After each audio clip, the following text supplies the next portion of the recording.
But how do we get that information? You're an intellectual. You're a public intellectual. Most of us out here in the hood, like I said, I showed the people the camera, the hood before I did the show. We are not smart. We're not real red. We listen to radio all day. We just trying to, like you told me years ago, most of us are just trying to survive. We're not going to get to the point of self-actualization. We can get to the point, I can listen to Salim Muwakkil all day and be intellectual. How do we get that information, that the brilliance of people like you, to break it down to the level of understanding to the masses out here in the hood? We got to start young, man. Children have to be socialized to read. It's of course it's a cultural thing we have to do. Right. But we can't simply exhort people from the outside. Because if you can't talk down to them. Right, you can't, because people don't listen and they don't see any relevance in it. You have to reach people where they are, and the only way you do that, the younger they are, the easier it is to do that. And we have to be more intentional, man, about reaching our young people. You're right, because when I go to the tough schools, they say, I say, man, don't you worry about grades and all. I don't want to act white, because they have this sense that if you good. We in the hood. They tell me, Mr. Sims, we hood. We hood meaning you're not supposed to get A's and B's. I said, can't you be hood and get A's and B's? Let's talk about that. But so we have that's where you come in. So that's why I'm so glad about doing a YouTube. But let's give us a closing thought. What can we do for our children, our communities today to really, let's say, if you will, raise the intellect? No matter what our educational level is or going to be, we can raise the intellect. We can become more of a little intellectual like you. The most important thing to do is to read to your children. That's the most important thing you can do, I think. And have a book in the house. Read to your children. I'm a bad parent.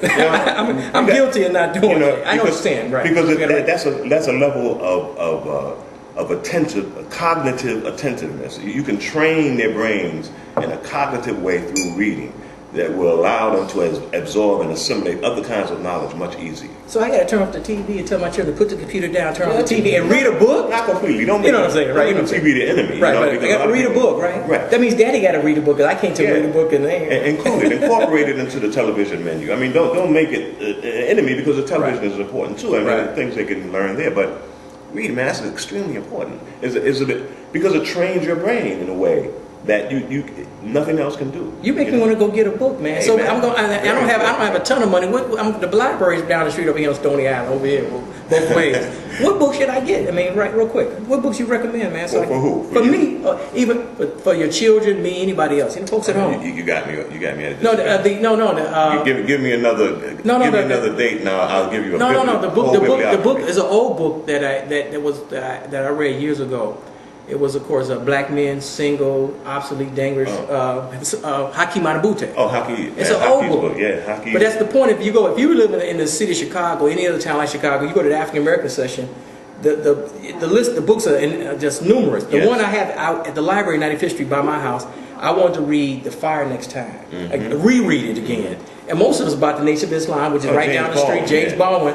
And it's an excellent book, a good read. He was a peerless, man. He was a peerless writer. No one really has yet approached him. And the way he includes scholarly investigation and I say that because they tell people to read his other books, which are great, but they don't ever tell you to read The Fire Next Time. Yeah. You know what I'm saying? He deals a lot with the nation. Most of the books about his talking with the nation and the light. Crisis of a Negro Intellectual, to Harold Cruz. Crisis of a Negro Intellectual. Right. Harold Cruz. Right. These are classics, really, and also Blues People, man, by Leroy Jones, who became Amiri Baraka. Blues People.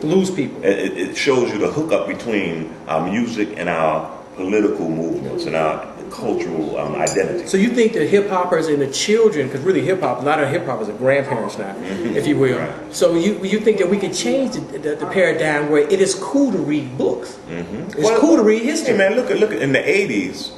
In the mid 80s, more black bookstores popped up in communities across this country than in the 60s. Right. The reason why? KRS-One, and who else? X-Clan. Yeah. These brothers were talking about history. They're just giving little hints in their music, and it would spur the curiosity of these young people to go out and actually, create bookstores. Man, it was incredible.